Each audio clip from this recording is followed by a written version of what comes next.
Bon matin, bonjour ou bonsoir tout le monde et bienvenue à ce 86e épisode des Sommeliers de la lutte. Épisode régulier cette semaine où on va faire un retour sur la semaine du 23 au 28 septembre. Je suis Max Ferriard et je suis en compagnie du gars quand même occupé pour être à sa charge lui-même, son propre boss lui-même. Mais ouais. C'est une grosse semaine, Monsieur Pierre Gastonguay, comment ça va? Je suis mon propre boss et la semaine passée, j'étais mon propre, ma propre personne dans mon appartement. Ça fait quoi, 5 ans maintenant que je suis en colocation avec une personne avec que j'aime profondément. Façon bizarre de dire que j'habite avec ma blonde.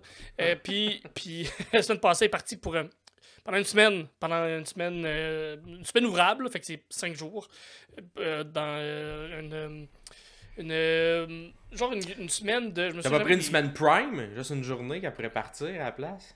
Ben, ça me semble. Ça aurait été bien plus. Mais non, c'est ça. Fait que j'étais toute seule toute la semaine passée. Puis en gros, ça change pas grand chose parce que on se voit pas tant parce que les deux on est très occupés. Puis on a nos routines habituelles. Fait que, à part que la télé était libre le soir pour jouer aux jeux vidéo, j'étais pas obligé d'attendre à 10h30 qu'elle allait se coucher pour jouer une couple d'heures. Ben, j'étais capable de jouer. Fait que. C'est ça, finalement, même si ma blonde n'est pas à la maison, ça change pas grand-chose à ma vie. C'est le constat qu'on fait, finalement, qu'on n'est pas un couple très... on s'entend super bien, on n'est pas fusionnel, on n'est pas obligé de toujours être un accroché sur l'autre, là, ce genre de couple-là. Fait que, on est très indépendants. Fait que, vive l'indépendance! Je sais pas à qui je fais ce cheer-là. Hey, t'as dit beaucoup de choses que moi j'envie beaucoup. Hein? D'abord, t'as dit... jouer à des jeux vidéo, ça fait longtemps. T'as dit avoir une télé, et moi... Ça fait longtemps. Depuis l'incident, il n'y a plus de télé, un petit bout. J'ai réussi quand même à plugger de quoi et écouter la lutte d'une autre manière, mais c'est ça, des affaires qui me manquent. Aux dernières nouvelles, je sais, peut-être qu'à Noël, T'as demandé au Père Noël pour ça. Écoute, t'as demandé au Père Noël menuisier, il m'a dit que t'es bien occupé. Peut-être qu'il pourrait venir en novembre. Fait qu'on va voir si... ce sera ça, mais mon but est d'ici Noël, pouvoir reprendre une douche. Parce que là, en ce moment, c'est juste triste, moi, dans un bain qui se lave à tous les jours. Fait qu'avoir une douche à Noël, puis avoir peut-être un salon, ce serait cool. Ça serait bien, ça. Ouais, fait qu'on va voir si ça sera une demande. Fait que, on est patient. C'est ça, la vie, c'est la construction. Il y a plusieurs personnes comme moi dans la même situation. Fait que, c'est ça. On prend une étiquette pour attendre notre tour. Moi, justement, j'ai profité un peu les derniers jours, les derniers week-ends pour aller dans un mariage. Alors, salut, ils sont probablement pas à l'écoute, mais bon mariage à Xavier et Jayza, qui ont été au domaine de l'Ange Gardien, un mariage, la cérémonie. C'est sûr, tu sais, il y a un bébé, fait que ça limite un peu les moments que tu passes là, dans un mariage, là, parce que tu manques bien des affaires. Tu pars parce que c'est un bébé qui pleure, ou tu reviens, puis tout ça. Fait qu'on a acheté des écouteurs pour le bébé. Oui. Fait que là, elle était très cool. Là. Des écouteurs comme papa quand il fait ses podcasts. Fait que... C'est ça, t'as le fun. Ça a permis de sortir, mais c'est ça. Sortir, c'est pas reposant, sortir avec un bébé.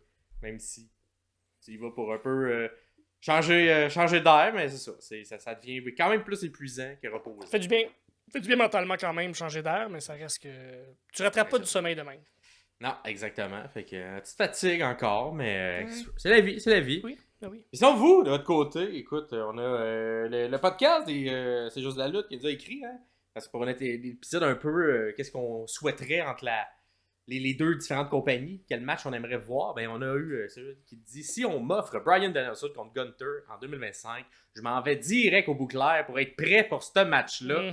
Fait que, évidemment, Bouclair va faire beaucoup de ventes, je sais pas, si jamais il y a ce match-là. Et sinon, là, Pierre-Paul, qui suite à ta chronique sur LA Knight, oui, qui a mis un petit truc quand même, j'ai quand même apprécié, un petit bref moment de sa vie à la TNA. Qu'est-ce qu'il nous dit? Il dit que un truc que LA Knight faisait à la TNA, c'est que apparemment son personnage de Eli Drake à la TNA était devenu over grâce à son talk show qu'il faisait pendant le show d'Impact, bien évidemment, qui s'appelait Fact of Life, avec un bouton qu'il utilisait pour se moquer de ses guests. Il dit qu'il a vu la vidéo et qui nous invite en fait à aller voir le segment Fact of Life avec Eli Drake qui est devenu LA Knight par la suite. Fait que oui, c'est le même que son personnage, les catchphrases et tout ça a vraiment pris de l'ampleur. C'est grâce à ces segments-là à la Il télé. dit encore It's a Fact of Life dans ses promos. Il reprend. C'est une C'est ça, catchphrase exactement. qui dit encore la WWE. Puis on dirait un peu la même recette qu'emploie notre ami Joe Hendry présentement, on dirait. Ce qui le met plus over, ça veut plus ces petits segments au micro à TNA qui permettent d'avoir un exposure intéressant avec entre autres ces petits concerts qu'il fait. C'est également une formule qu'il avait lorsqu'il était sur la scène indépendante. Il faisait une espèce de vidéoclip parodique. Fait que si jamais ça vous tente de voir aussi les trucs de Joe Hendry, de voir ça, il y en a quand même plusieurs de faits. C'était où? C'était une des fédérations en Angleterre. Rev Pro, on a fait une coupe. C'était juste en dessous que je me souviens plus. Mettez de WCPW What Culture qui avait leur aussi. Je pense qu'il en a fait une coupe là. Exact. Fait que un peu les deux la main, on va voir si éventuellement M. Hendry viendra rejoindre LA Knight. Peut-être, on sait pas, un affrontement au micro entre les deux. Qui sait? Et ça on va commencer cet épisode-là avec tout d'abord ta chronique, Pierre. Qui le fait mieux? Cette semaine, à qui le fait mieux? On a parlé il y a 2 semaines de qui le fait mieux comme chef ou comme locker room leader du côté des hommes dans la WWE. Je vous repose la question, mais du côté féminin, la division féminine. Donc, qui est le locker room leader dans la WWE? J'ai nommé 3 personnes. Peut-être que pour vous, c'est quelqu'un d'autre. Vous avez juste à le nommer dans les commentaires. Mais d'après toi, Maxime, entre Bianca Belair, Bayley et Natalya, qui est selon toi la locker room leader ou qui le fait mieux, d'après toi? Écoute, je pense que les 3, là, en tout cas, celle que je ne vais pas, celle que je vais choisir, mais les 2 autres ont assurément été dans le passé. Bayley a probablement beaucoup été lorsqu'on faisait monter beaucoup de gens de NXT en haut. Bayley était une cause pour un peu apprendre à lutter avec elle. Natalya a un peu la même chose, le même rôle. Mais je pense que maintenant, ce rôle-là revient à Bianca Belair, qui a pris sous son aile Jade Cargill. Et qui est un peu la workhorse féminine, qui manque pas beaucoup de spectacles, qui fait les tournées, les house shows, tout ça. Fait que je crois que selon moi, présentement, c'est Bianca Belair qui a un peu cette aura-là. Peut-être Bayley encore, sauf qu'elle est un peu moins présente. Fait que je pense que avec son ancienneté, jouer un peu d'un horaire plus allégé, plutôt qu'être toujours sur la route. Et c'est Bianca qui fait le gros du travail de ce côté-là. Et Natalya, bien évidemment, un peu en semi-retraite. Fait que n'est plus la leader qu'elle a déjà été. Fait que je vais te dire Bianca Belair. Toi de ton côté? Mais tu sais, c'est surtout avec la perception qu'on a. Certains comme nous, on n'est pas dans le locker room pour être capable de faire comme c'est telle personne la leader, c'est telle personne la leader. Des fois, ça peut même être quelqu'un qu'on se doute pas du tout qui est le ou la leader. Dans mon cas, je pense que je vais aller avec Natalya à l'intérieur de quelqu'un sur qui a beaucoup d'expérience, qui est pas gêné de montrer aux jeunes les rouages de ce qui est la route, la lutte, comment monter un match et tout ça. Fait que même si oui, elle est peut-être moins présente qu'elle a déjà été, je vais quand même y aller avec Natalya de mon bord. J'ai l'impression qu'elle est capable de prendre de façon plus en retrait une division complète sur ses épaules, puis faire comme let's go, on avance, on fait ça ensemble, on monte cette division-là. Fait que pour moi, je suis quand même d'accord avec toi que Bianca Belair, surtout, puis j'avais pas pensé avec Jade Cargill de prendre Jade Cargill sous son aile, puis faire comme ok, il y a de quoi avec toi, on va réussir à se rendre, ce sera pas facile, mais je vais t'aider dans toutes les étapes, puis dans tous les échelons qu'on doit monter pour être capable de se rendre exactement au point où on veut aller avec toi, ou le potentiel qu'on voit en toi. Fait que, puis si elle le fait avec Jade, ça veut dire qu'elle a sûrement déjà fait avec d'autres personnes, ou peut-être qu'elle a cet instinct-là naturel, pour ça qu'on l'a pairé avec Jade Cargill. Fait que j'aime beaucoup, Bianca Belair de ce côté-là, mais je vais quand même y aller avec Natalya pour, je pense, l'expérience qu'elle a, le leadership ou tout le temps qu'elle a dans ce monde-là, qui est assez spécial, on va s'entendre. Pour moi, c'est elle qui, d'après moi, est locker room leader dans la WWE présentement. D'après vous, est-ce qu'on a oublié quelqu'un? Est-ce que mes choix, c'était de la boîte? Est-ce qu'il y a une personne à qui je n'ai pas pensé, qui serait été...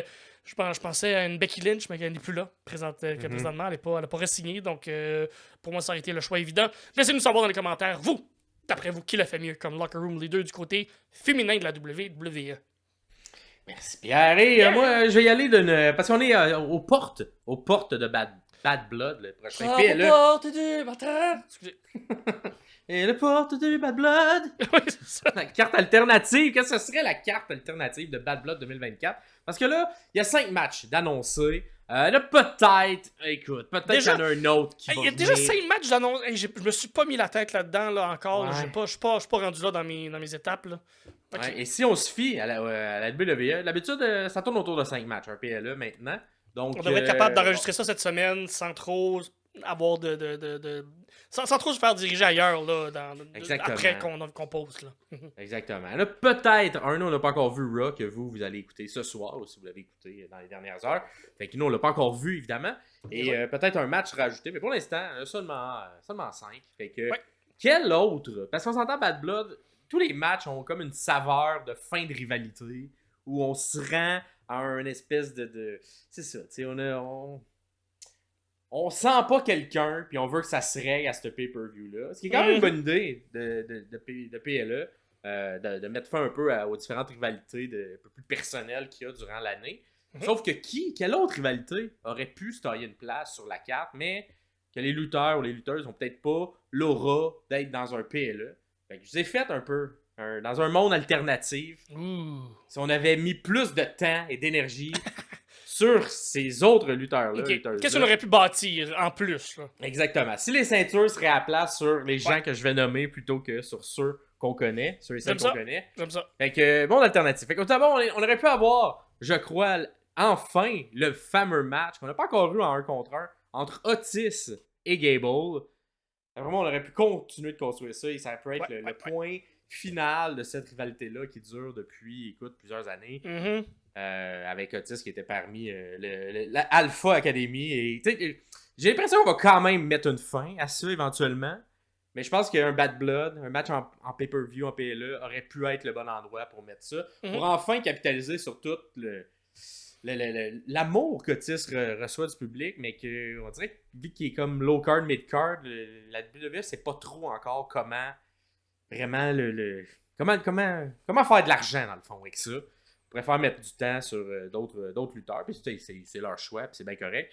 Mais je pense que Otis et Gable auraient pu mériter un spot à Bad Blood 2024. Je suis d'accord. Ensuite, on a une rivalité qui est présentement écoute, en cours, qui d'après moi va avoir le traitement de on va mettre ce match-là à SmackDown plutôt. Ouais. Plutôt qu'à Bad Blood en tant que tel. Donc c'est Sheamus contre Pete Dunne. Fait que, encore une fois, un peu le même style qu'Otis et Gable. Fait que les deux faisaient partie de la même équipe. Et dans les dernières semaines, derniers mois, ça s'est un peu détérioré. Et on a une rivalité très personnelle entre les deux. Sheamus qui l'insulte en reparlant de son ancien nom, son ancien personnage Butch. Fait que on a encore pu une fois mettre un point d'exclamation à Bad Blood de 2024 entre cette rivalité-là. Une autre rivalité, écoute, que je suis un peu déçu qu'on n'aille pas. Je te l'avoue là-dessus. Peut-être qu'ils vont nous le rajouter, Crowbar, mais j'ai l'impression que ça va peut-être plus se faire dans les semaines qui viennent. Peut-être on va avoir une fin en PLE. J'en doute un peu, mais c'est Andrade contre Carmelo Hayes. Et là, dans la dernière semaine, on a comme rentré LA Knight là-dedans. Même si la rivalité est un peu plus entre les deux en tant que telle. D'après moi, on va la terminer avec LA Knight. Parce qu'ils se sont encore battus vendredi passé. Oh, battu, écoute, on va y venir d'ailleurs à l'intérieur de l'épisode, mais écoute, les deux font quand même des excellents matchs à chaque semaine. Ça s'est seulement fait à l'intérieur de SmackDown, mais peut-être que pour leur donner un petit bonbon, ça pourrait être le fun de les mettre en PLE. Fait que je pense que c'est le genre de rivalité qui aurait pu également se terminer à Bad Blood. Le fameux match 7 aurait pu être à Bad Blood. Fait qu'à voir, il reste une semaine. Peut-être qu'ils vont l'ajouter, ça m'étonnerait, mais à voir. Sinon, une autre qu'on n'a même pas encore, comme on dit dans le jargon, pull the trigger. On n'a pas encore tiré pour que ça commence. C'est Grayson Waller contre Austin Theory. Quelque chose qu'on tease, hein, quelque chose qu'on saupoudre depuis, écoute, j'ai presque à dire, depuis Elimination Chamber. Ouais. Oh, oui. Depuis qu'on est passé en Australie là, et que Grayson Waller avait quand même une grosse réaction, on commence à mettre des petits indices de frustration, de comme... manque d'esprit d'équipe dans cette équipe-là. Et qui va être le méchant, qui va être le gentil? Ben, moi, je pense qu'on est en train de tranquillement dépeindre un Theory qui va devenir ultra babyface, là, puis un Waller qui sera pas gentil, d'après moi. Mais on s'enligne vers ça, mais ça aurait pu être quelque chose si on avait décidé d'y aller un peu plus rapidement dans cette histoire, parce qu'on s'entend, ça fait quand même. Il y a plusieurs histoires qui ont cheminé là, au courant de ces 6 derniers mois-là, et celle-là, pas encore. Fait que ça aurait pu être quelque chose que, vu qu'on a commencé à placer aux alentours de l'Elimination Chamber, qu'on aurait pu développer durant l'été et arriver à Bad Blood avec un match entre les deux pour décider, écoute, qui va trahir pour vrai, qui a plus trahi l'autre. Mais là, on n'a pas encore eu la trahison de notre côté, dans notre univers à nous. Fait qu'à voir. Et finalement, le dernier match, qui était comme semi-terminé comme rivalité, et c'est celle entre la Wyatt Six ainsi que Chad Gable et Creed Brother et bon, American Made. Mais moi, c'est comme plus les messieurs qui ont été mis de l'avant dans celle-là. On dirait que j'aurais peut-être pu faire une fin de match pour avoir un match féminin entre Ivy Nile et Abby the Witch. Oui. Donc, c'est un premier match solo pour Abby the Witch dans une carte, tout ça. Bon, dans un univers alternatif où peut-être une des deux aurait la ceinture, tout ça, puis on aurait continué à construire cette rivalité-là avec le reste de la Wyatt Six. Je pense qu'on a eu la fin avec les messieurs, mais on dirait la fin entre les deux madames, ça s'est jamais vraiment fait. Ça s'est comme fait à travers. Ben, c'est ça, leur début, t'es à la fin de la feud, fait que c'est comme si celle-là, on arrêtait pas de l'étirer un peu, là. Exact, fait qu'on aurait peut-être pu avoir un match plus clair entre les deux plutôt que juste rentrer les deux dames comme un peu enforcer à l'intérieur d'un plus gros match à plusieurs. Fait que, écoute, c'est les 5 matchs que j'ai trouvés. Est-ce que vous avez d'autres rivalités qui, évidemment, ça peut pas être les 5 qui sont dans le pay-per-view, tout ça. Il y en a, Oui. mais 5 autres qu'on n'a pas encore vu. Il y a Gunther aussi, mais j'ai l'impression, moi, c'en est une que Gunther Sami Zayn va peut-être se rendre. Ça, c'est celle que elle n'a pas encore été annoncée, mais peut-être qu'elle va se rendre à Bad Blood. Mais elle aussi, je pense qu'elle aurait pu se rendre dans un match, vu que bon, c'est Sami Zayn qui a enlevé un peu de streak à Gunther. Et là, j'aime cette histoire-là. Exact, moi aussi je l'aime beaucoup. Fait que, à voir si on va se rendre. On va le savoir probablement ce soir, s'il va y avoir un match qui va être annoncé pour Bad Blood. Mais mon nez me dit qu'il va en avoir un. C'est pour ça que je ne l'ai pas mis dans ces 5 choix-là. Mais vous, quelle autre rivalité de gens plus low-card, de gens plus mid-card, qui n'ont pas nécessairement souvent la chance d'être dans des PLE, mais qui ont eu une bonne rivalité, qui l'ont construit, vous aimeriez voir? Pouvez nous le dire dans les commentaires. Et c'est ça. Toi, t'en as-tu qui te viennent en tête? Vite de même, du tout. Non? Parfait. Bon, ouais. On va commencer dans ce cas-là, notre dégustation de la semaine. Fait qu'on va commencer ça avec le Raw du 23 septembre 2024, le Raw de lundi dernier. On a eu j'ai apprécié l'introduction du Raw. Il y a comme un peu un classique, là, on voit les gens arriver en voiture, tout ça. L'une des takes, c'est Dominique et Liv qui arrivent, qui sont un peu... bon, ils jouent un peu les méchants, mais là, on les suit un peu plus longtemps. Et là, pendant qu'ils arrivent, il y a comme Braun Strowman et Bronson Reed qui se cassent la gueule à travers un peu tout ça. Ils ont jamais arrêté depuis la semaine passée. Exactement. C'est comme si on reprend où c'était. La bataille a continué non-stop dans les trucks pendant la semaine sur l'autoroute.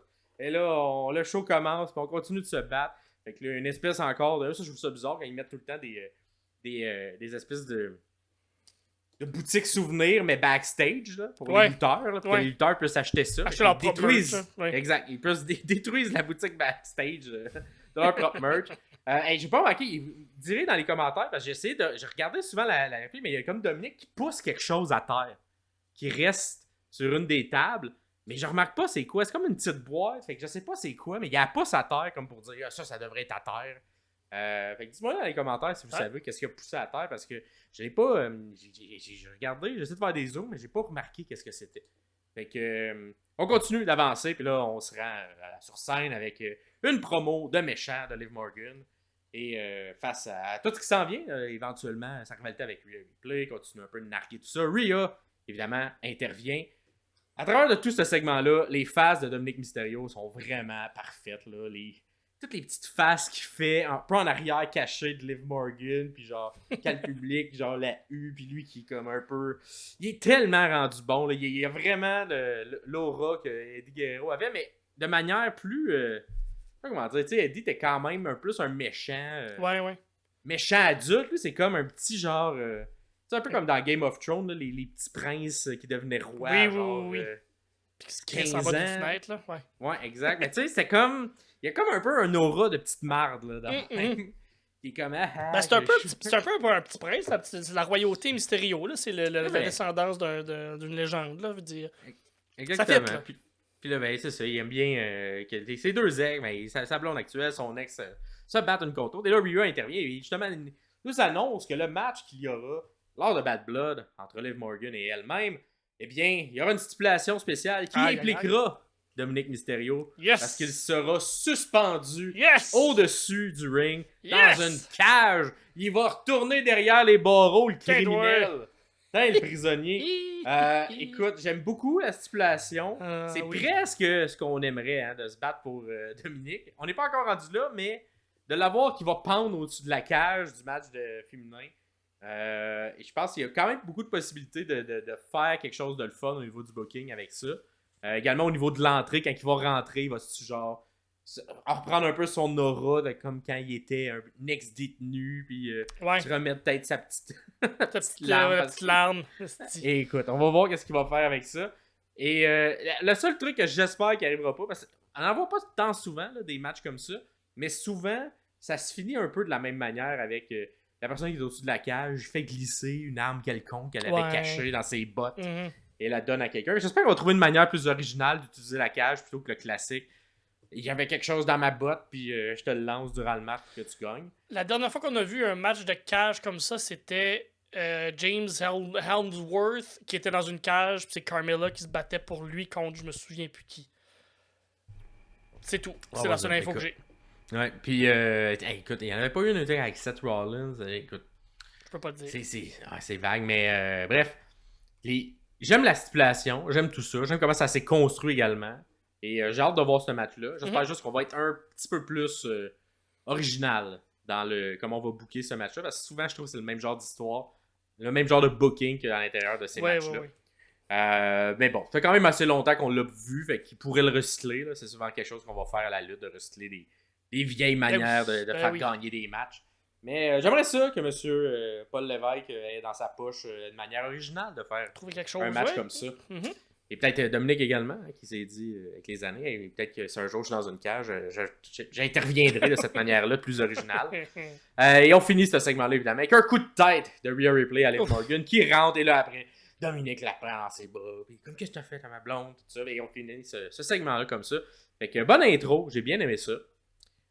Prochain match que j'ai aimé à l'intérieur de ce Raw-là, c'est New Day contre American Made. Fait qu'évidemment, on parle dans les dernières semaines de toute l'histoire entourant Xavier Wood, qui est comme de plus en plus susceptible, je dirais, face aux commentaires de Kofi Kingston. Et on continue cette histoire-là. J'avais eu le nez, parce que j'avais vu qu'American Made était lousse. Et effectivement, on les a mis dans le chemin de New Day. Fait que une bonne histoire qui est racontée par Xavier tout le long du match, parce qu'on le présente vraiment comme s'il était le corps arrière du match. Fait que c'est lui qui va caller les shots. Fait que, tu sais, quand il dit à Kofi, OK, reviens, fais-moi le tag, let's go. Là, à ce moment-là, on fait un move en équipe. Fait que c'est vraiment lui qui cale les shots et Kofi lui donne le lead un peu, les rênes du match. Comme ça. Fait que c'est super bien raconté. Puis avant la pause, il y a tout le temps Xavier qui reprend le dessus chaque fois que Kofi, il est comme pas à son meilleur. Fait que, tu sais, Kofi est toujours la personne qui lorsqu'il vient tag in, se fait dominer par American Made. Et lorsqu'il tag Xavier reprend le contrôle du match. Fait que c'est une belle manière de un peu voir la division, puis peut-être le fait que Kofi est un peu plus vieux, Xavier plus dans la fleur de l'âge. Belle intensité aussi de la part de Xavier tout le long de ces moments-là. Comme un peu changer son personnage, un petit peu plus. Il est moins funny, mais il est plus sérieux dans ce qu'il présente. Il demande justement d'aller s'occuper de Julius pendant Fait que, ils font un tag, puis comme les deux peuvent être légales pendant genre 5-10 secondes dans le ring, puis comme, oh, je te tag, mais toi, va t'occuper de Julius dans le coin, pendant que je vais m'occuper de Brutus de mon bord. Et là, c'est super bon parce que on voit l'écran un peu super en deux, chacun dans son coin. Et là, Xavier, lui, prend le contrôle de Brutus, mais du côté de Kofi, Julius contre.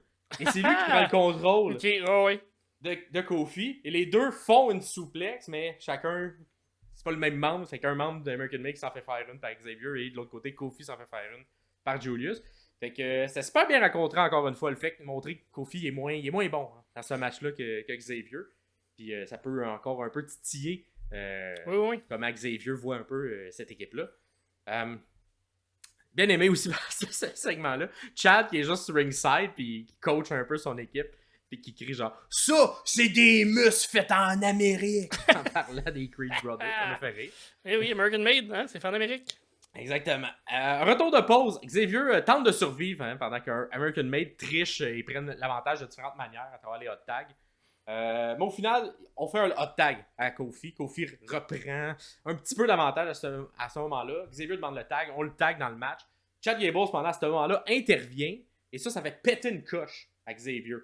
Parce que là, il est comme, je sais pas trop, il est comme frustré que la troisième personne dans l'équipe vienne intervenir pendant que l'arbitre a le dos tourné. Fait qu'il sort comme toute la frustration qu'il a en dedans de lui. Puis il la met un peu sur Chad Gable. Puis ça le fait sortir complètement un peu du match. Ce qui fait que les Creed Brothers en profitent, reprennent l'avantage. Kofi lui tente d'aller sauver les meubles, mais c'est trop tard. Il y a un Brothers Ball du côté de Xavier pour la victoire. Aïe. Fait que, écoute, ils seront pas contents. Et backstage, on le voit justement pour être content parce que Ray ainsi que la LWO viennent le voir. Ça, tu vois, ce segment-là dans le pacing du show, je l'aurais peut-être mis avant le match plutôt qu'après. Ah, ok.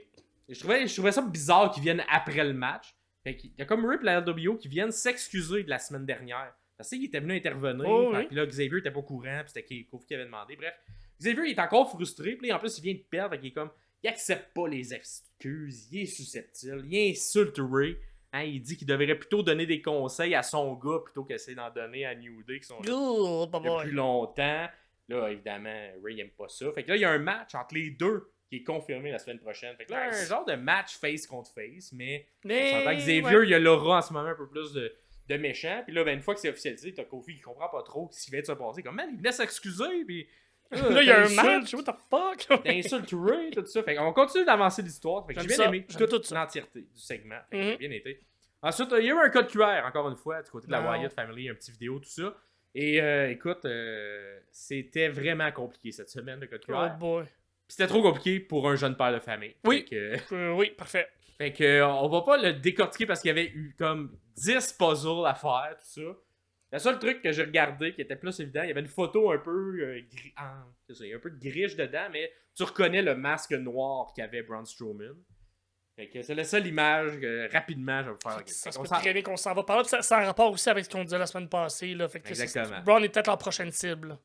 Cible ou ils veulent le ramener, c'est pas, mais ça va tourner autour de Braun. Fait qu'on va voir comment ça va se faire. Cool. Mais ouais, il y avait beaucoup de casse-tête. Fait que là, j'ai pas pris le temps de tout le Si jamais vous avez des réponses, vous pouvez dans les commentaires dire que vous avez trouvé un des puzzles. Vous pouvez nous aider ou aider un jeune père de famille qui est fatigué pour tout ça. Là.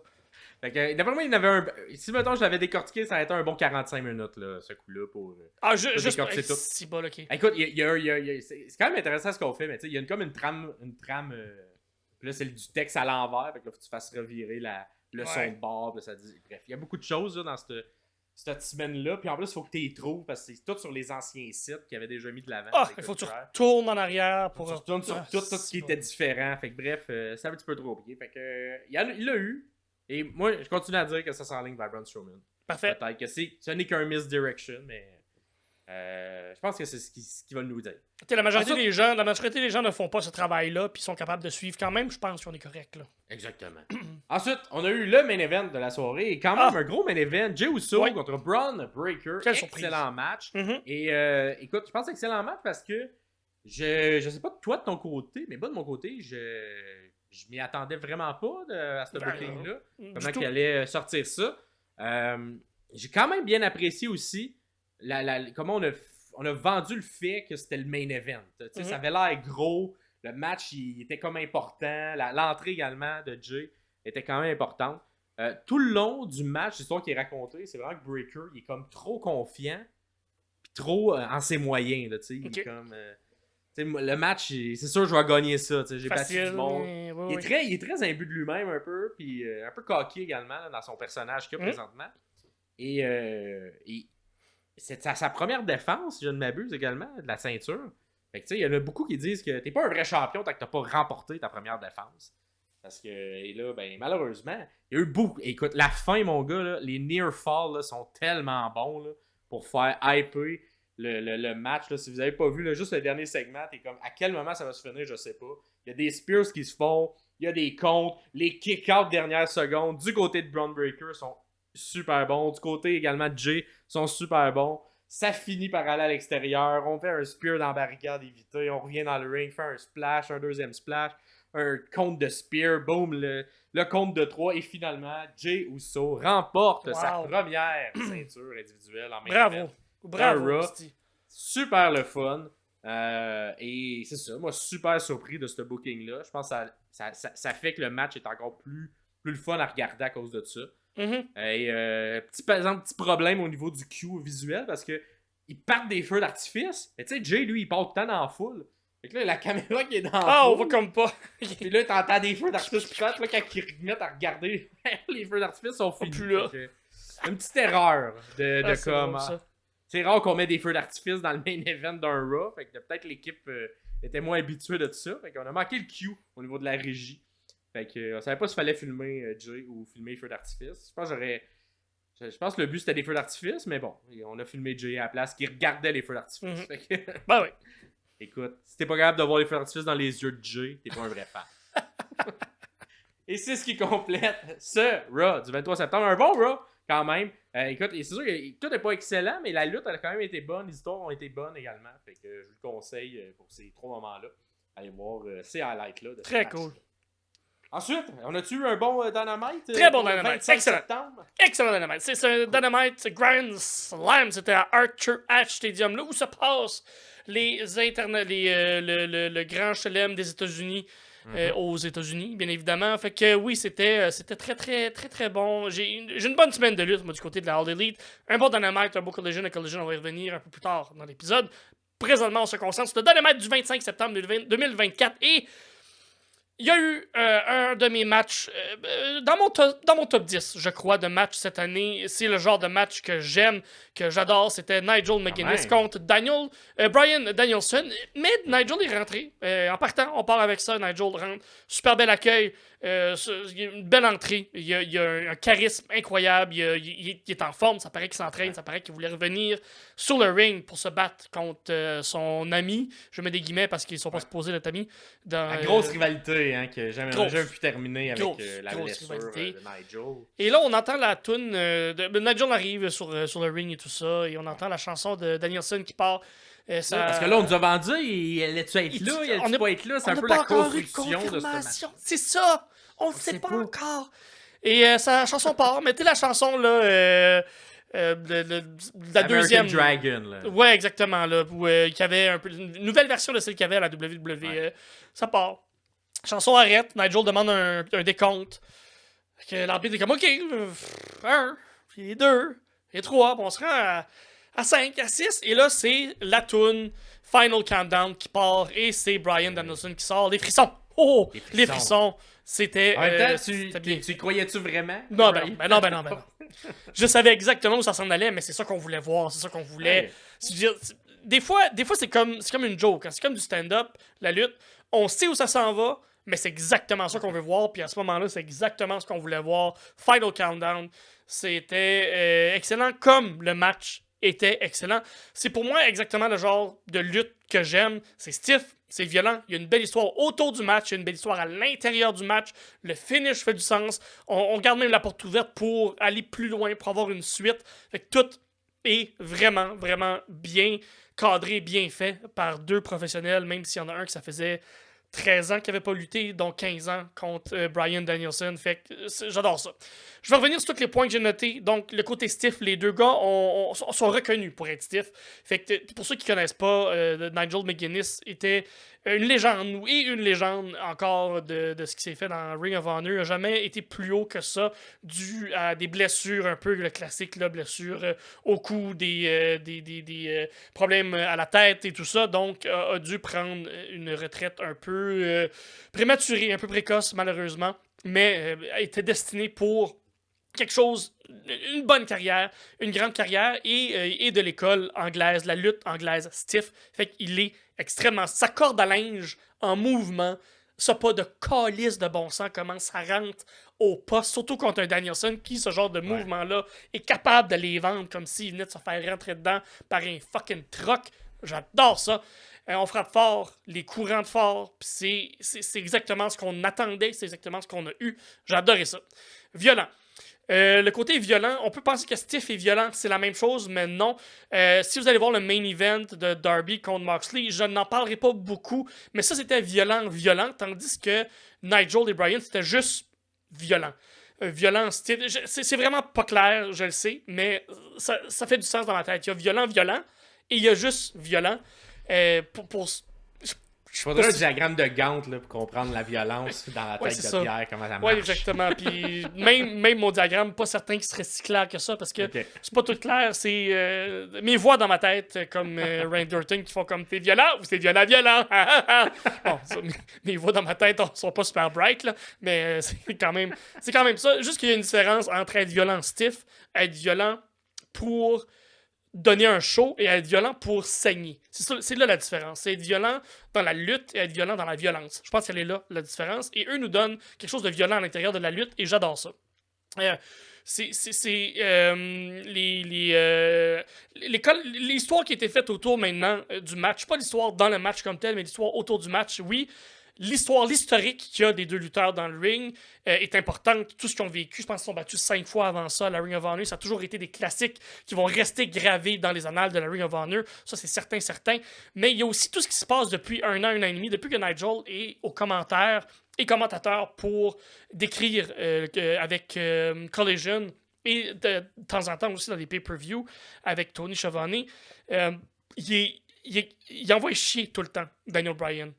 Bryan Danielson, il est tout le temps en train de le narguer, il est tout le temps en train. Fait que ça fait 1 an et demi qu'on l'entend chialer sur Bryan. Fait qu'il y a cette couche-là aussi où on nous a toujours rappelé leur historique. On a toujours rappelé que ces deux personnes, deux lutteurs qui ne s'entendaient pas bien, où on a l'underdog ultime et on a celui qui est Nigel McGuinness, qui était supposé avoir la carrière immense comme un William Regal a eu, par exemple. Fait qu'il y a ça qui nous a été rappelé toujours. Fait que quand on arrive à l'intérieur du match, il y a quelque chose qui fonctionne, qui est extrêmement organique. De un, les deux lutteurs se connaissent extrêmement bien, mais les deux lutteurs aussi sont dans les meilleurs à faire ça. Même si Nigel McGuinness, ça fait 13 ans qu'il lutte plus, et ça fait 15 ans qu'il n'a pas mis les pieds dans le ring avec Danielson, j'ai l'impression qu'un naturel comme lui, ça peut pas se perdre. C'est comme faire du basic. Tu peux pas perdre ça. Ça se perd pas. Ces réflexes sont là, le timing est là. Je ressens pas que le monsieur a pas lutté, ça fait 13 ans. C'était très très bien fait, mais je pense qu'ils ont été capables aussi de monter un match pas trop compliqué pour être capable de tourner autour peut-être de ce que je vais dire faiblesse entre gros guillemets de Nigel McGuinness, qui est peut-être le ring rust, qui est peut-être l'âge, qui est peut-être le manque de stamina à ce moment-là pour être capable de se rendre jusqu'au bout. On sait que Danielson est capable de faire 1 heure de match, il l'a fait 3 fois par année depuis le dernier 15 ans. Fine, est-ce que Nigel serait capable de le faire là? Peut-être, il est dans la meilleure shape que jamais été de sa vie, mais reste qu'on ne veut pas avoir à le prouver live à la télé pendant pas un pay-per-view, mais une émission de télé d'envergure de tel et celui-là de Dynamite de cette semaine, de Grand Slam. C'est ce que je voulais dire. À l'intérieur du match, l'histoire aussi est super intéressante parce que dès le début, Danielson va se blesser au bras droit. Le bras droit que Okada lui avait cassé il y a de cela 1 an. Donc, on nous raconte que, oui, il y a une plaque de métal dans le bras, mais l'os autour de la plaque de métal, ou l'os qui est accroché à la plaque de métal, est quand même sensible et Nigel est au courant de ça. Il sait ça, il va aller capitaliser là-dessus. Et il ne faut pas oublier que Danielson, depuis 6 mois, va gagner ses matchs par soumission avec le Label Lock. Qu'est-ce qu'il a besoin pour le Label Lock? Il a besoin de ses 2 bras, d'être capable de venir barrer ses mains pour être capable d'appliquer ça de la meilleure façon possible. Donc, en blessant ou en réduisant la capacité du bras droit de Danielson, celle qui a été cassée par Okada, on se rappelle, il y a 1 an, n'est pas capable d'appliquer le Label Lock comme il se doit, comme il faut. Donc, ça nous apporte un finish qui est intéressant parce qu'on finit par être capable d'appliquer le Label Lock du côté de Danielson et on s'entend, il a essayé de l'appliquer si c'est pas une dizaine, une quinzaine de fois pendant le match. Ça a toujours été contré d'une façon ou d'une autre par Nigel McGuinness.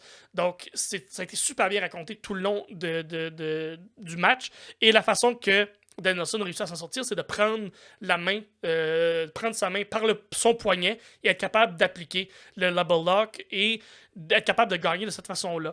Maintenant, ce qui va être raconté la semaine prochaine, j'ose croire, parce que McGuinness n'était pas au commentaire cette semaine à Collision. J'imagine qu'il était avec un bloc de glace sous la tête pour être capable de se remettre de ce match-là. De ce qu'on nous a dit ou de ce qu'on a cru comprendre, c'est Nigel a crié un gros thank you Daniel ou de thank you Brian avant de taper. Un thank you, c'est-tu un fuck you? Et d'après moi, lui, il va dire que c'est un fuck you, mais je pense que c'est un thank you qu'il a dit avant de taper out. Fait que je pense que c'était le match que Nigel avait en dedans de lui, qui voulait sortir de son système pour être capable de prendre une retraite sans avoir le sentiment de manquer quelque chose pour lui. Fait que si vous allez voir ce match-là, l'histoire tourne vraiment autour du bras, ça tourne autour du label lock, ça tourne autour du qui est le plus violent envers l'autre, qui est capable de... Parce que il y a eu des coups de genoux qui ont été donnés, il y a eu des coups de corde à linge en mouvement qui ont été donnés, mais c'était toujours fait de façon intelligente au bon moment, et le travail de la main gauche de Brian, parce qu'il ne pouvait pas utiliser son droit aussi. Fait que c'est vraiment, vraiment, vraiment un bon match stiff, intéressant à voir pour toute l'histoire, pour la montée et pour le finish, et pour l'histoire qui est donnée en arrière de ça. Vraiment, je pense pas que ça va gagner match de l'année, mais ça va être là dans un top 10, top 15, peu importe. Peut-être top 5, tout dépendamment de qui vous êtes et de comment vous analysez votre lutte. Je recommande à 100% ce match-là juste pour l'histoire, le lore que ça a dans le monde de la lutte. Je le recommande à 100%. Qu'est-ce que t'en as pensé, toi, Max? Est-ce que tu l'as vu, ce beau chef-d'œuvre? Un bon match. Écoute, je pense que c'est plus dans ton style, un tantinet plus technique que High Flying, mais ce qui va le plus impressionner, c'est Nigel McGuinness qui soit encore capable de sortir un aussi bon match. Tabarnak, c'était bon. C'est ça qui était ultra impressionnant de tout ce match-là. Brian, c'est pas mon préféré des derniers mois. Je suis d'accord, il est fatigué, Brian. Là. Ouais, mais il s'en sort quand même bien. Mais le storytelling était quand même très bon. Fait que je l'ai aimé. Je pense pas que moi je vais le mettre dans mes matchs de l'année, mais je comprends où tu es. Puis c'est vrai que c'était très très bien raconté. Moi par contre, dans l'intérieur de toute cette carte-là de Dynamite, il y a un match que j'ai beaucoup plus préféré. Oui. Et je pense que c'est le prochain, c'était le Ospreay de la semaine. Ospreay de la semaine? Eh oui. Contre les Young Bucks. Ouais, Young Bucks Ospreay et Carl Fletcher. Exactement. Je vous invite à aller voir ce match-là, juste pour tout ce qui est, surtout la fin, toute la séquence de la fin à partir des Styles Clash synchronisés comme... C'est un miroir, là. C'était tellement beau, tellement bien fait. Tout le début, c'est bien rythmé, mais c'est surtout l'histoire de un tag team versus deux très bons lutteurs. Fait que c'est un peu cette histoire-là qu'on nous raconte à faire comme, OK, ben, nous, on a un tag team, on va faire des moves en équipe, on va être capable de capitaliser là-dessus, tandis que vous êtes des amis qui sont des très bons lutteurs. Donc, comment on va être capable de tourner autour de ça pour être capable d'avoir le dessus? Et finalement, c'est exactement ce qui s'est arrivé à la fin, c'est que l'équipe qui travaille en équipe a réussi à avoir le dessus sur... Bon, il y a eu une couple de petits focaillards autour d'un tournevis, on y reviendra. Ouais. En fait, le Styles Clash qui est arrivé, c'est que les Young Bucks veulent connecter un EVP. Non, même avant ça, même. Là où le rythme commence à se faire, en fait, là où le rythme commence à monter, c'est les Young Bucks qui veulent connecter un EVP trigger sur Ospreay. Mais il fait le rêve de Max, hein, parce qu'il est très, très, très bien capable de le faire. Ouais. Et enchaîne un House Cutter double sur les frères Jackson. C'est tellement beau, c'était bien fait. Ouais. Super fluide, un petit K-pop, on recule dans les câbles, on revient en House Cutter. Et à partir de là, c'est comme si on a mis un pétard à mèche dans le cul des 4 lutteurs, puis ça a décollé comme ça, pas de crise de bon sens.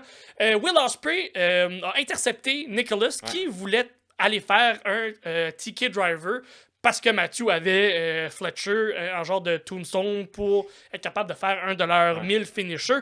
Et Will a juste attrapé Nicholas dans les airs, sur ses épaules, comme s'il allait faire un powerbomb. Mais non, il a comme spiné.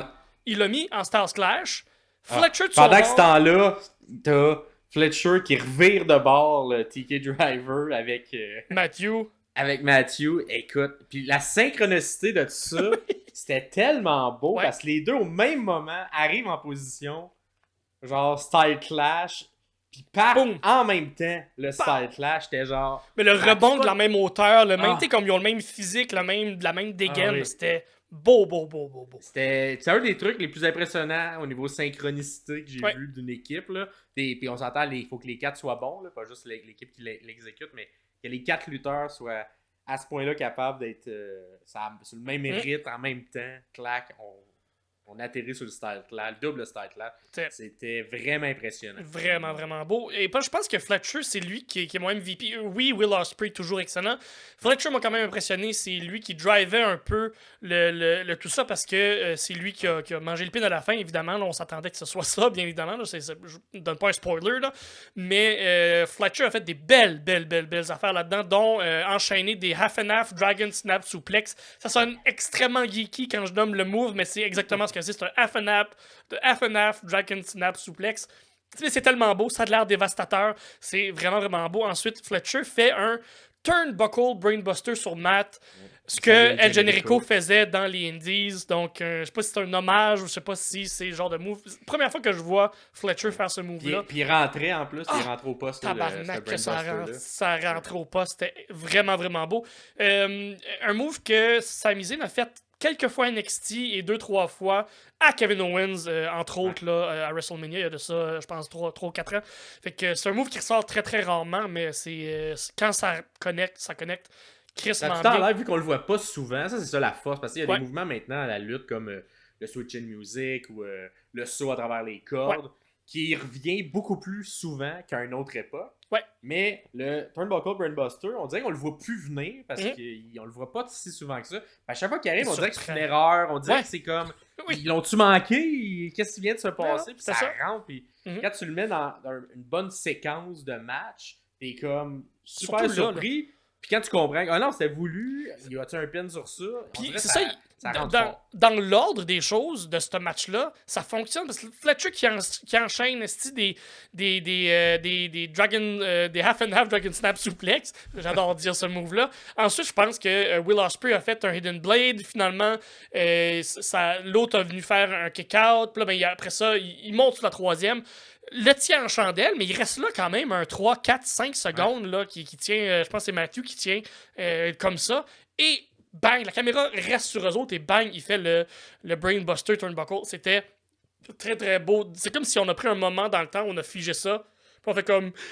Tout le monde retient sa respiration, mais qu'est-ce qu'il va faire? Puis bang, ça s'est passé. Au moment où tout le monde est à bout de souffle parce que ça n'a pas de crise de bon sens. Et on continue, on en remet parce que Fletcher continue avec un dive au travers des cordes sur j'imagine, et Matthew qui est roulé par après, par là-bas, qui va trigger un peu Don Callis, qui va faire comme OK, c'est là que ça se passe. Il enlève son casque d'écouteur, va voir Fletcher qui est en avant de la table des annonceurs et lui donne le fameux tournevis. Le tournevis qui est rentré, qui a percé beaucoup de peau dans la All Elite, qui a été au milieu d'histoire entre Kenny Omega et Don Callis. Un tournevis qui a autant d'expérience que certaines tables. Il a vu neiger et saigner. Il a vu neiger, il a tout vu ce tournevis-là. Donc Don Callis en profite pour donner à Kyle. Don qui vient distraire l'arbitre, Kyle qui monte sur le ring et qui réfléchit pas vraiment beaucoup. Non, mais lui, il exécute, là. C'est son manager. Il est comme. Il fait confiance. Mon gérant, il me dit que c'est ça qu'on fait. C'est ça qu'on fait. J'y vais. Et c'est Will Ospreay qui va l'arrêter et qui va aller, j'ai trouvé ça niaiseux, qui va lui donner le tournevis à l'arbitre. L'arbitre fait comme ah, ben il y a une arme ici, je vais pas arrêter le match, je continue à vous battre. Ouais. Comme si rien n'était. J'ai comme pas compris. Il aurait juste le lancer ou leur donner à Don. Peu importe, mais le donner à l'arbitre, j'ai trouvé ça weird. Malheureusement, en donnant le tournevis à l'arbitre se tourne de bord pour le mettre dans ses poches parce que c'est ça que l'arbitre fait. Will se fait complètement knocker. En fait, non, il veut, et pour se faire knocker par une ceinture, où je me souviens plus de ce segment-là, je sais juste que ça finit que Kyle se fait frapper par la ceinture. Il s'en va proche d'un corde, il me semble, et il se fait frapper par la ceinture. Mais c'est ça, c'est que la ceinture change de main à celui qui est à l'extérieur. Kyle va aller chercher cette ceinture-là où le lutteur, qui est un des deux frères, mange la ceinture dans la face, tombe sur le dos et il y a EVP Trigger qui est fait. Et en fait, c'est un super kick suivi d'un EVP Trigger sur Kyle Fletcher. Et les Young Bucks gagnent ce superbe match. Vraiment, vraiment bon match par équipe. Ouais. On Une s'attendait à fin ça. un peu, c'est ça, une fin un peu de tricherie, un peu... Tournevis c'est pour belt, moi je suis d'accord avec ça. Je suis d'accord avec ça. Mais, ouais, c'est correct. Je pense que l'histoire est un petit peu... faut trouver une manière, tu sais, de faire garder les Young Bucks champions, puis pas trop enlever l'aura des deux autres. J'aime l'histoire. J'ai hâte de voir, ça s'en va vers où. Est-ce qu'il y aura peut-être une confrontation entre Carl et Will dans les prochaines semaines qui va amener à un match pour la ceinture, justement, de Will? Parce que là, il a comme un peu coûté la chance de gagner une ceinture. Parce que c'est un peu ça son argument quand il enlève le tournevis. On prend qui est comme on est capable de les battre sans ça. C'est ça qu'il dit. Genre, il était là, puis il était exactement à ce moment-là. Puis tant qu'à moi, il y en a eu des near fall puis des kick-outs de finisher aussi. Fait que t'es comme. Il y a eu un kick-out à un moment donné qu'ils ont fait leur finisher, là, qui sont ensemble, ils pognent, puis ils font genre faire des ils spin, Puis personne n'avait kick-out encore de ça. Puis là, il y a eu un kick-out d'un des Young Bucks. C'est ça le kick-out qu'on dirait que je suis comme. Je sais pas. Ouais. Il était comme dans une séquence où il y avait eu beaucoup de choses qui s'étaient passées. J'aurais peut-être fait une brisure quelconque différente qu'un kick-out. Qu'un kick-out là-dessus, je suis d'accord. Mais somme toute, très bon match. Allez voir ça. Surtout pour le dernier. Le dernier tiers, là, ça revole partout. Puis ça vaut vraiment, vraiment, vraiment la peine. Puis le style clash, double style clash en synchro. Allez voir ça absolument. C'était quelque chose de rare qu'on voit pas souvent. Sinon, un peu plus loin, encore une bonne promo de Mark Briscoe et la conglomération. J'adore ça. Rocky Romero qui est officiellement un membre du stable. Fait que on lui souhaite bienvenue. Il est pas sur le gilet. On lui donne un gilet, mais il était pas sur le gilet. Il est pas sur le gilet, c'est ça. C'était bizarre, ça. J'essaie de reconnaître qui était qui. J'ai quand même, c'est pas là, ça n'a pas rapport. Mais, anyway, il est là. Et il va même venir aider là, samedi à la Collision. Il va venir aider la conglomération. Je pense pas qu'on va en parler. Fait que je sais pas pourquoi je nomme là. C'est juste que Mark Briscoe, je l'ai dans mon cœur. Il a encore fait une super belle promo. C'est Kyle O'Reilly qui lui comme. C'était quoi le mot du jour? Puis là, Mark est comme. Oh oui, c'est vrai, j'avais oublié. Faut un mot du jour. Puis il est comme. Ah, c'est ça le mot du jour. Il est vraiment. Il est excellent. Prince Nana et MVP. Parce que oui, MVP fait son apparition, fait son arrivée. Il est All Elite. En fait, c'est Prince Nana qui rentre et vient vanter, vient parler de son poulain. Il vient nous donner des nouvelles de Swerve. On n'a pas vu depuis le match très violent qu'il y a eu. Il nous dit que mentalement, il est prêt à revenir sur le ring, mais que physiquement, il n'est pas encore complètement prêt pour son grand retour sur le ring. Mais il nous dit que c'est le meilleur, qu'il est bon, blablabla. Et entre MVP, pas de musique, rentre à sec comme ça, vient interrompre Prince Nana. Un beau pop quand même, un beau petit pop. Là, je pense que Bobby Lashley va avoir le pop ultime quand il va arriver. Moi, pour vrai, à ce moment-là, c'est ça que je trouvais intéressant, c'est que je savais pas ça s'en allait vers où.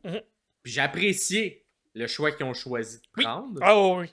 J'ai vraiment apprécié parce que là, t'as MVP qui commence un peu à mettre des doutes. À dire que, hey, Swerve, t'as perdu, mais t'aurais peut-être pas perdu si t'avais été avec moi comme gérant. D'après moi, la faiblesse, c'est ton gérant. Et si ça te tente de gagner, mais tu sais qui appeler, donne la petite carte MVP. Puis là, il demande à Nana de donner la carte, encore plus insultant.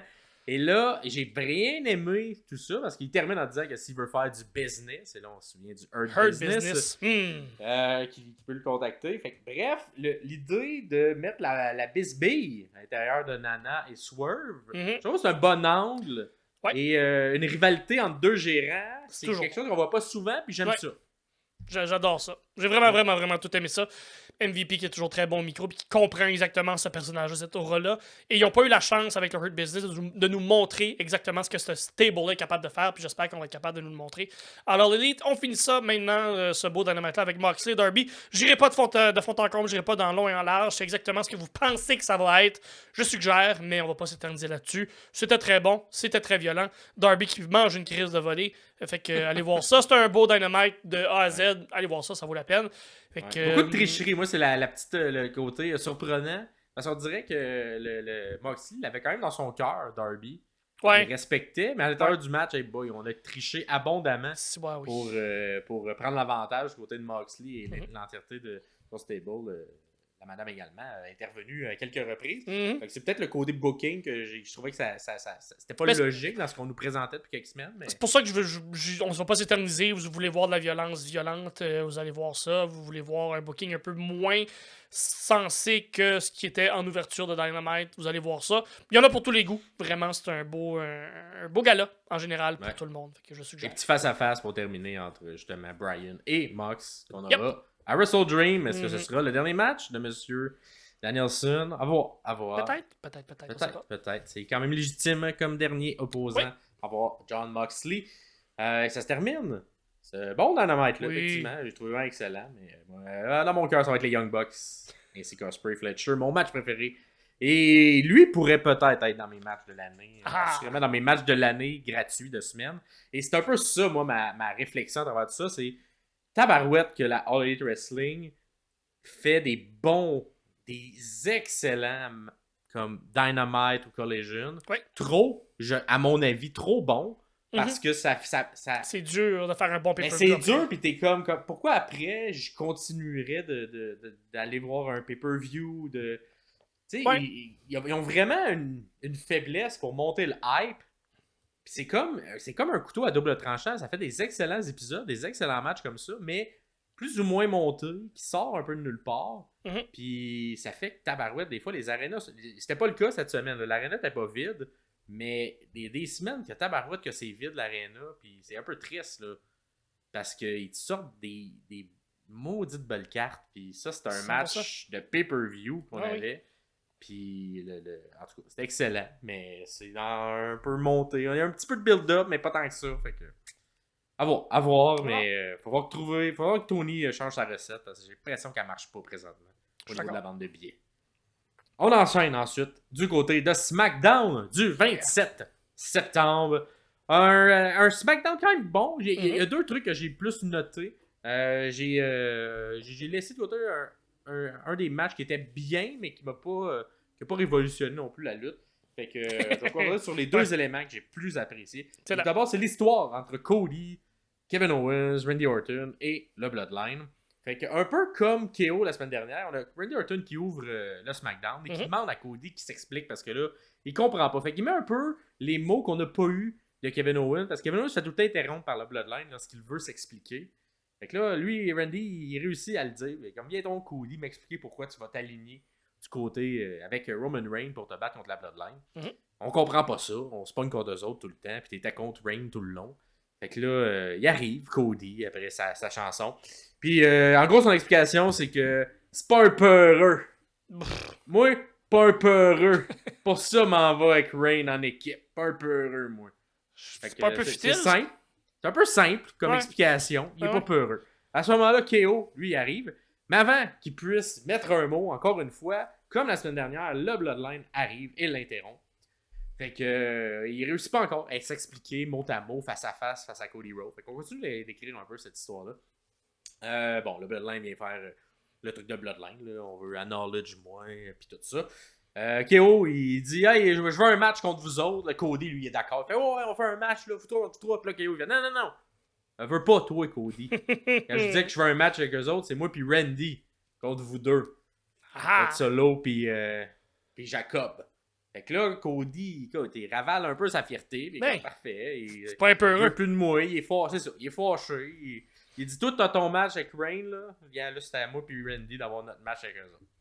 Plus tard dans le show, on est dans les vestiaires. Puis là, t'as Kevin Owens qui est comme dans le même vestiaire que Cody Rhodes et que Randy Orton. Puis là, il demande explicitement à Cody, là, peux-tu ne pas venir dans le main event? Parce que, genre, si c'est à nous, là, genre, on va s'en occuper. Fait que peu importe qui arrive, viens pas. Puis fait juste, genre, nous laisser se débrouiller. Comme il avait demandé la semaine passée puis qu'il a pas écouté. Exactement. Puis là, il quitte comme ça. Mais là, Randy, il reste dans le vestiaire. Puis comme, gars, moi, je suis un peu plus nuancé. Là, gars, je sais qu'un moment donné, avec le Bloodline, ça va finir 4 contre 2. Fait que, viens-t'en. T'sais, si jamais tu vois qu'on est dans la marde, viens-t'en. Comme ça va un peu. Fait que là, fait que, il dit inquiète-toi pas, je vais aller jaser à KO. Et là, quand le match, plus tard dans la soirée, arrive, ben, KO, évidemment, bon, le match entre le Bloodline, tout ça, c'est un classique Bloodline. Là. Et là, un moment donné, tout le reste de Bloodline arrive. Et là, Il sort, Cody, il s'en vient péter des gueules, parce que là, c'est ça qu'un peu Orton il a dit. Mais je pense qu'Orton, il en a pas parlé. Il a oublié. À Kevin Owens. Il a oublié, ou en tout cas, quelque chose qui se passe, parce que clairement, il était pas au courant encore, Kevin. Fait que là, à un moment quand même important où KO a le pin, t'as une des personnes de la Bloodline qui lance Cody Rhodes dans le ring sur l'arbitre, qui frappe l'arbitre. Fait que l'arbitre, elle peut pas aller faire le compte sur KO. KO, il se relève, il remarque ça, tu m'as volé mon match, maudit Cody Rhodes, que je t'avais dit de pas venir. Ça commence à être fâché. Randy, il est entre les deux, essaie un peu de les séparer, mais on continue de construire un peu cette histoire-là. Fait que là, quelle direction ça va prendre? Je ne sais pas. Est-ce que c'est tout ça n'est que Randy Orton, qui est un peu le mastermind, Ouais, c'est ça, là.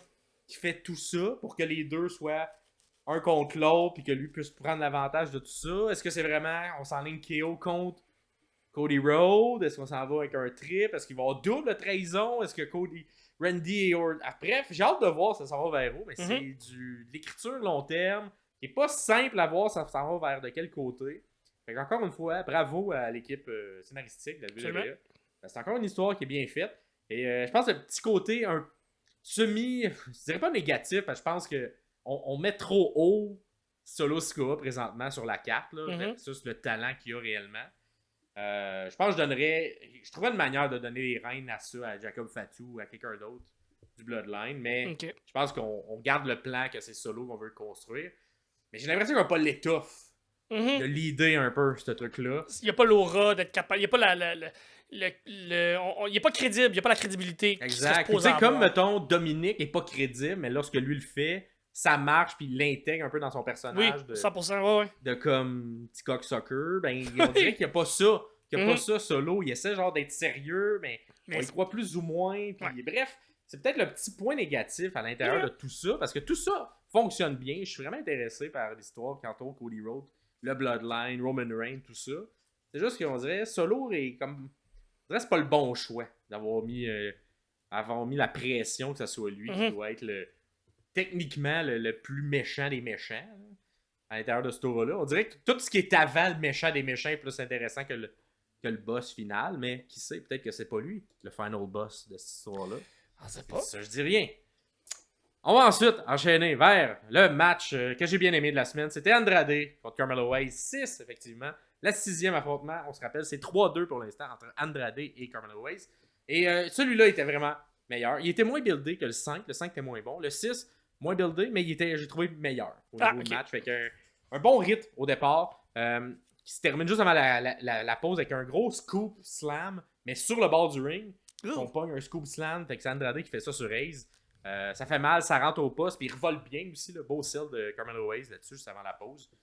Quand on revient, une belle caméra fixe pour comme qui suit l'action là, d'une corde à l'autre. Et les deux sont tellement forts in-ring qu'une caméra fixe les met tellement en valeur, là, ces deux lutteurs-là. Parce que t'as pas besoin de tricher avec eux, c'est tellement beau visuellement ce qu'ils font. Fait que tout ce segment-là, caméra fixe, quand on revient de la pause, est super impressionnant de voir les deux travailler. T'as pas une caméra qui est dans le coin qui fait des zooms. Des zooms change d'angle. Chaque fois qu'il y a un coup de poing, il y a un zoom flash qui se fait pour être capable de mettre de l'emphase sur le fait qu'il donne un coup. Là. Y a pas ça, il y en a plus. Il y en a plus vraiment depuis Paul Lévesque. Mais des fois, il y a encore des petits switches de caméra pour comme tricher un petit peu l'angle. Absolument. Mais le classique, là, vraiment zoomé, ping-pang, il n'y a plus... Kevin Dunn, qui est un peu plus plate, fait quoi. Là, ça, il n'y a plus ça, mais la caméra fixe, je trouve que pour les lutteurs, bon in-ring, ça a les avantages, puis ça, c'était un bon exemple entre les deux, qui ont vraiment bien paru avec une caméra fixe, parce qu'il n'y a aucun botch, tout est parfait, tout est clean. Hayes contre un genre de dropkick à l'intérieur, en tout cas, il essaie d'avoir un genre de dropkick, mais il compte ça avec un code breaker. Fait que c'était quand même bien exécuté dans les airs. Pas super évident, là, fait que c'était bien fait par les deux. Tente par la suite d'enchaîner avec le genou dans le coin. Fait qu'il essaie de voler le finisher d'Andrade. Il fait ouais, je suis capable de faire les genoux dans le coin. Mais évidemment, c'est pas son finisher, il est pas pratiqué, il le rate. Fait qu'Andrade, lui, il décide moi c'est le mien. Fait que là, il réussit quelques mois plus tard. 1, 2, non, simplement 2. Hayes, par la suite, fait un superbe. Écoute, je vais expliquer ça avec un DDT en springboard. Fait qu'il pogne, il part en springboard, il l'attrape dans les airs, puis il le drop en DDT. Un peu comme le Future Shock DDT, mais dans les airs. Là. Fait que, ok. Mais il part en springboard. C'était super bien fait. Wow. C'est quelque chose que j'avais pas vu souvent. Fait que tomber 1-2, simplement 2. Un super beau kick-out pendant ce moment-là d'Andrade, qui est vraiment à la dernière seconde. Deuxième pause. Écoute, quand un match a 2 pauses, on laisse du temps. Fait que ça, c'était vraiment le fun pour les deux. On revient de la pause. C'est encore un feu roulant. Les deux n'ont pas perdu le beat. La foule des 6 des Awesome. On est sur la 3e corde. Et Andrade fait son superbe, en fait, double saut. Là. Fait que, il atterrit une fois. Puis là, une fois qu'il atterrit, il en refait un autre. Fait que ça rentre tout le temps au poste. La foule, elle aime ça. Hayes, par la suite, il contre dans les airs un mouvement en cutter. C'est comme Andrade qui a l'avantage, mais à l'intérieur, dans les airs, on le voit, le ralenti là-dessus, il est super bien fait parce que tu vois que, oh non, il se place comme ça, puis il finit en cutter. Wow. C'est super bien fait, ça également. Allez voir ça. Et c'est ce qui un peu fait la fin du match. Fait que qu'amène en fait à la fin du match. Parce que là, t'as LA Knight, sa musique part après ce mouvement-là. Il intervient parce qu'un peu plus tôt dans la soirée, Carmelo Hayes, il a comme attaqué LA Knight. Okay. Là, il est fâché, il va aller péter à la gueule. Carmelo Hayes, pourquoi il arrive pas plus tôt? L'histoire ne dit pas. Mais il arrive à ce moment-là, peut-être qu'il mangeait, il était au buffet, il mangeait, puis il était comme il restera pas de pizza si je vais plus vite, fait que je finisse la pizza. Il écoutait les sommeliers de la lutte, écoutait sa biographie qu'on a mis. Là. Exactement, c'est sûrement ça. Fait que là, quand il arrive, là, Andrade, il est pas content. Il est comme, hey, là, mais pas-t'en, il se déconcentre, la fête. C'est mon match, décalisse, tu sais. Mais là, pendant qu'il fait ça, évidemment, ça le déconcentre. Hayes en profite et avec le plus grand finisher de l'histoire, le petit paquet, il remporte le match 3-3, le 6e match qui va du côté de Carmelo Hayes, à cause un peu de l'intervention de LA Knight. Fait qu'un peu comme on l'a dit, est-ce que ça met la table à peut-être une fin à Bad Blood? Ça m'étonnerait que ça soit ajouté, mais peut-être au SmackDown avant Bad Blood, il y aura ce match-là. Parce qu'il y a comme un face-à-face après entre LA, on s'entend, il y a déjà un peu de friction entre Andrade et Hayes, puis LA et Hayes, on a créé de la friction.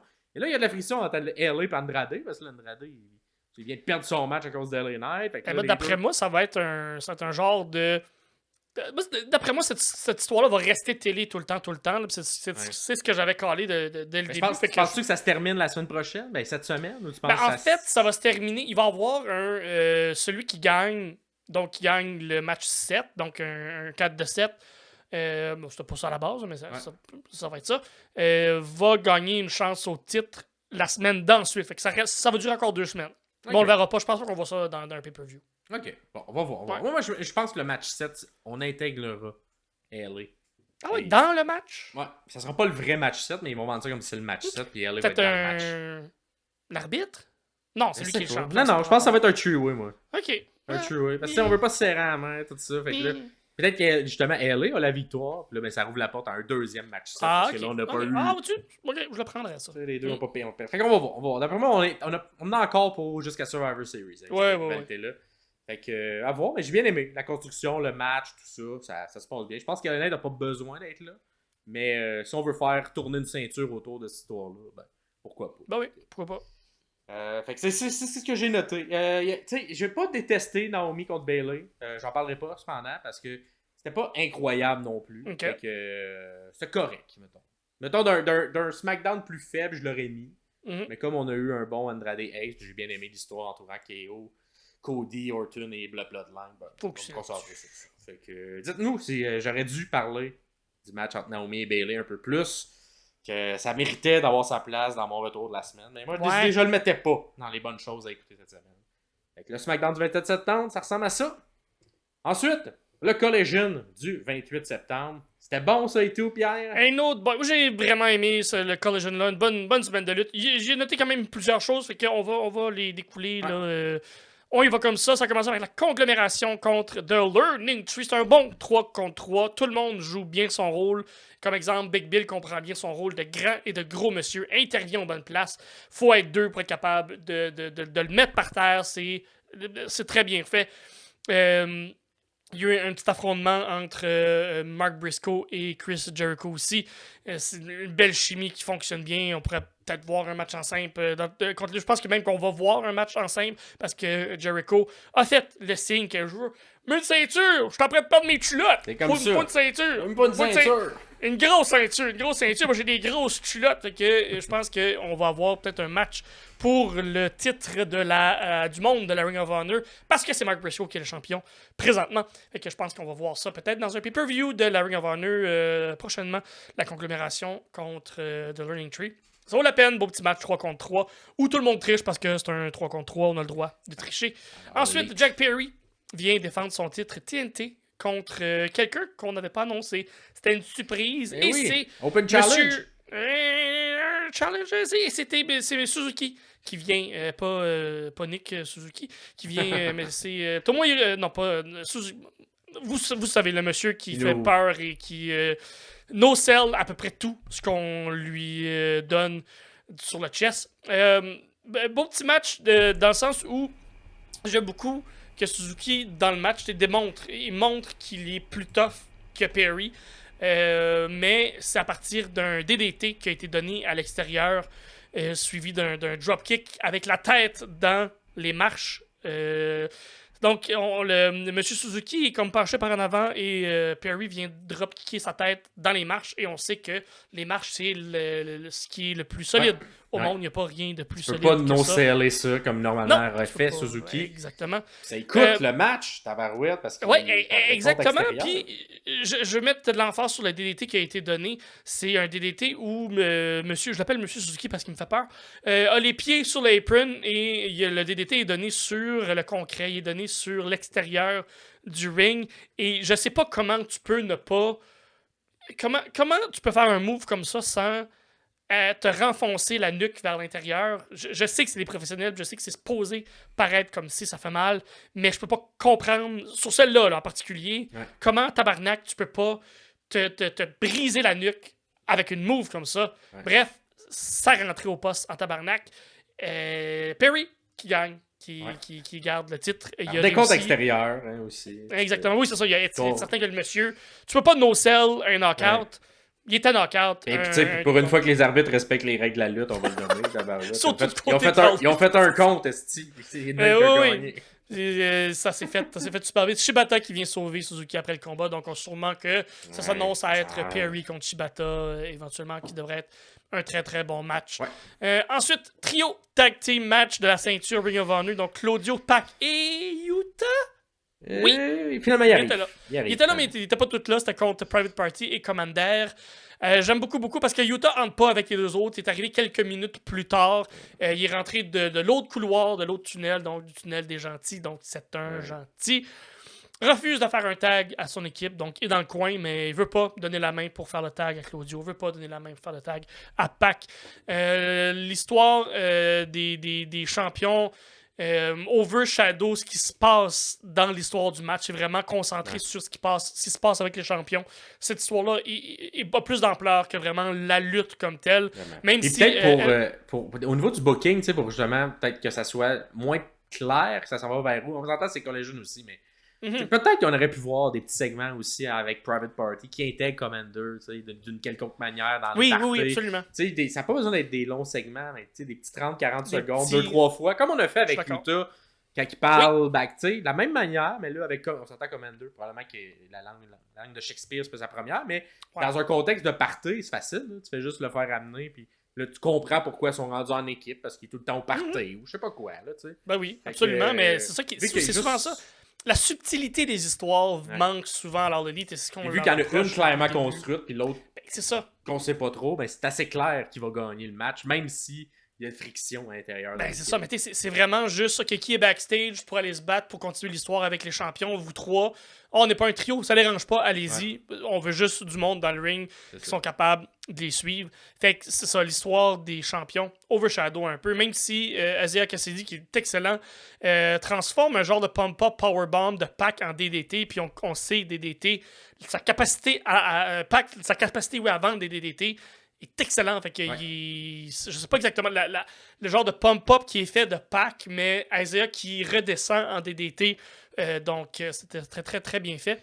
Finalement, Yuta se fait taguer de force. Ouais, parce qu'il voulait pas au début du match. Ça ne tentait pas de rentrer, mais il est rentré dans le ring, dans le coin, il est là. Puis là, Le beau Claudio qui fait son giant swing, puis qui tourne. Puis habituellement, Yuta était supposé de s'en venir avec un dropkick pour drop-kicker la personne qui swing d'en face. Mais il a pas voulu le faire du tout. Et Yuta qui veut pas vraiment faire mal à Zaya Cassidy, puis qui est comme, je lutte contre toi, mais ça me dérange pas vraiment.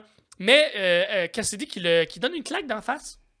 Et c'est une claque d'en face métaphorique et une claque d'en face réelle parce que ça a snappé complètement pour lui, pour Yuta, et il a détruit complètement Isaiah Cassidy pour gagner. Fait que, en soumission qui garde après que l'arbitre... Le Camel... Cattle Mutilation c'est Cattle. Ça. La mutilation du veau. C'est ça. Mais puis c'était le fun, parce que il était encore dans sa rage, sa colère, dans son nuage de colère. Et là, Claudio, il était fier. Il était comme, tabarouette, il fait mal comme ça. Et là, quand il revient un peu à ses esprits, je comprends pas trop, c'est vrai, je suis pas fier de moi. Mais tu sais, écoute, du bonne construction de personnage du côté de Wheeler. Yuta qui s'en va, mais sans sa ceinture en plus. Fait que c'est comme s'il veut laisser ça derrière, puis il veut pas entendre les deux gars qui essaient de le gaslighter, de faire comme non, faut que tu sois méchant, c'est méchant. Faut que tu sois, on est fiers de toi, le jeune. Il est comme, non, ça me tente pas vraiment. Fait que, cette construction de personnage-là, je m'attendais pas à ça. Vraiment content. Et ça met, I guess, la fin de ce genre de rivalité-là, parce que là, c'est pas trop pourquoi BCC attaquait le Private Party. J'essayais de trouver des raisons, finalement, il n'y avait pas eu d'autres raisons, je pense que c'est ce match-là la raison. C'est ça la raison. Après moi, ça va mettre un terme à cette rivalité. Un peu sorti de nulle part. Fait que, on a décidé de rentrer Commander parce qu'il fallait une troisième personne. Alors que ça se passe à Collision parce que Utah, c'est super le fun. La progression, j'ai hâte de voir où ça s'en va. J'imagine que c'est peut-être lui qui va aider Danielson à garder sa ceinture contre Moxley. À voir. Ensuite, un match de Lucha Libre 3-Way hologramme contre Listico contre Beast. Mortos, très très bon. Du gros chain wrestling dès le début. On voit que les gars sont habitués, se connaissent bien. Tout le monde fait les moves de l'autre, puis là, tout le monde en refait les mêmes mouvements. C'était super bien fait. Là. Fluide. Qui a le meilleur power suicide? J'ai appelé ça un power suicide dive entre Darby ou hologramme. Écoute, je vais y aller avec Darby, mais hologramme aussi, il y en a un beau. Mais Darby, parce qu'il fait... J'ai l'impression qu'il fait pas. C'est ça, il fait pas attention à son corps, puis il m'en fout. Si je me casse le dos ou le cou en pitchant de même. Hologramme, il plonge, mais il va loin. Il se donne. Il sprint. Il a l'air d'un petit écureuil volant qui sort ses ailes, qui part, puis il fait du chemin. Ouais, let's go. Histoire simple, on essaie de savoir qui est le meilleur luchador dans les trois. Tout simplement, on fait tout ce que les autres font, mais encore mieux. Hologramme, il y a un beau spot où Hologramme est comme en electric chair sur Mortos. Saute debout sur les épaules de Mortos, retombe assis sur les épaules de Mortos pour ensuite l'enligner sur un Destroyer. C'était très beau. À la fin, Mortos et Dralistico se mettent comme en équipe pour battre Hologramme, mais il y a un manque de communication entre les deux. Hologramme profite pour piner Dralistico. Dralistico qui est le frère de Rouge qui vient par après les séparer parce que Mortos et Dralistico allaient se manger tout rond puis pas de la bonne façon. Et Rouge qui est venu les voir puis a fait comme non, nous sommes maintenant une famille. Donc la faction Ingobernables avec le frère et avec Mortos. Une nouvelle version de LFR qui est venue au monde sous nos yeux. Je vous conseille ce match-là, très bon si vous aimez la lucha. Si vous avez des jeunes enfants que vous voulez présenter, c'est quoi la lutte qui font waouh, c'est beau. Ah oui, c'est très super-héros là. Exactement, ce match-là est très très beau à voir. Vraiment. Ensuite, un petit, quelque chose qu'on a rarement à l'All Elite Wrestling, un segment au micro dans le ring. Un peu comédie. Moi, j'étais pour pas le mettre, mais j'ai trop aimé ça. J'ai vraiment trop aimé ça. MXM Collection Fashion Show. Il y a une grosse genre de statue en plein milieu du ring avec un drap noir par-dessus. Les gars de MXM Collection qui viennent faire leur innocent. C'est le Fashion Week à New York, puis on close ça avec le meilleur fashion show.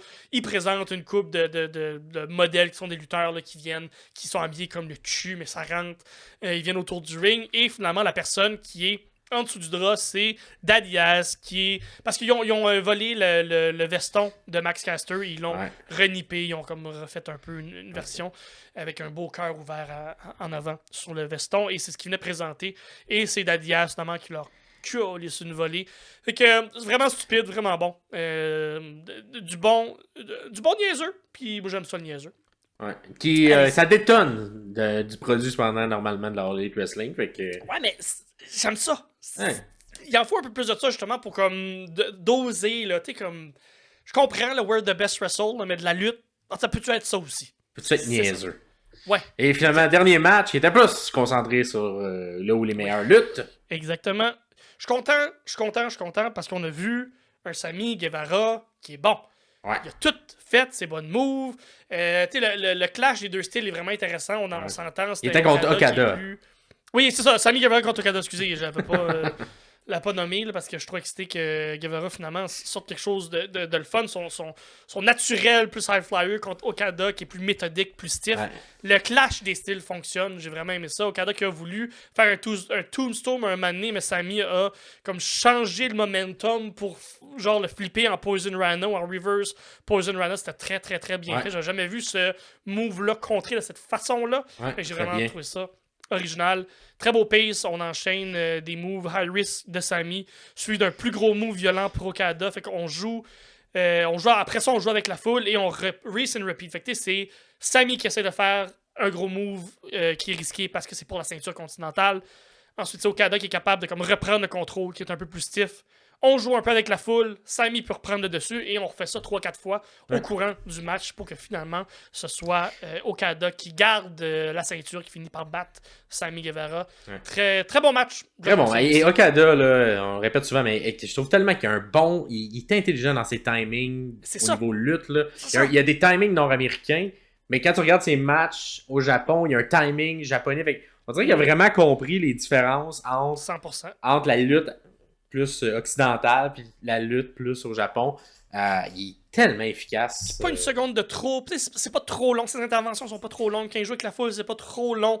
Comme ses selles de face sont bons aussi. Là. On dirait que c'est quelque chose qu'il faisait pas souvent au Japon, puis j'apprécie vraiment qu'il en fasse plus il a l'air à s'amuser. Il a l'air à s'amuser. Je pense que c'est moins rough sur son corps, l'horaire qu'il a présentement. Puis je pense que ça lui va très bien de cette façon-là. Fait qu'il y a un bon petit match qu'on vous conseille. Okada contre Guevara. Et ça met fin à cet excellent Collision. Fait que le 28 septembre, vous pouvez aller regarder ça. C'est pas tout le temps le cas, mais cette semaine, c'était pas pire. Fait que et ça met fin également à cette semaine de lutte-là, qui était quand même bonne. Quand même bonne petite semaine de lutte. Quand même efficace. Et cette semaine, on aura un peu le Go Home Show vers Bad Blood. Et justement, notre prochain épisode, jeudi, ce sera le classique. Un peu notre preview, notre résumé des histoires en vue de Bad Blood. Parce que ça fait quand même longtemps. Le dernier pay-per-view, ça date. Ça date un peu. Date un peu. Fait que là, on est rendu dans les histoires. C'était la rentrée également pour plusieurs. Fait que là, suis moins la lutte. Fait que bonne manière de se faire un petit refresh de qu'est-ce qui se passe dans les dernières semaines. On en est où dans les différentes rivalités. Comment on s'est rendu là à ces matchs-là pour Bad Blood. Et en même temps, pourquoi pas répondre au questionnaire des sommeliers de la lutte sur le meilleur booking. Fait que c'est ça. Est-ce que vous allez bien prédire le booking que la WWE avec Paul Lévesque va nous donner? Fait que c'est le moment de le faire. Je suis en train de concocter ça. Attendre de regarder Raw, que vous allez écouter également ce soir, pour avant de finaliser ce questionnaire-là. Puis vous allez pouvoir y répondre à partir de jeudi pour Bad Blood, qui sera samedi, si je ne m'abuse. C'est samedi? Pas mal sûr que c'est samedi, le 5 octobre. Ça se peut très très bien. J'ai pas encore été voir exactement les cartes. J'ai pas encore été voir tous les détails. Mais si c'est à la même... samedi le 5. Voilà. Si c'est le même genre de pay-per-view qu'on nous montre, qu'on nous présente depuis que Triple H est derrière le volant, ça va être bon. Ou en tout cas, ça peut pas être pas bon. Exact. Et de l'habitude, si on se fie au dernier pay-per-view, le SmackDown, juste avant, d'habitude, il est bon. C'est un genre de go-home show calibre pay-per-view, mais gratis à la télé. Exactement. Donc, fait que nous, on se revoit jeudi. En attendant, c'était Max Perriard ainsi que Gaston Gay pour les sommeliers de la lutte. Ciao tout le monde.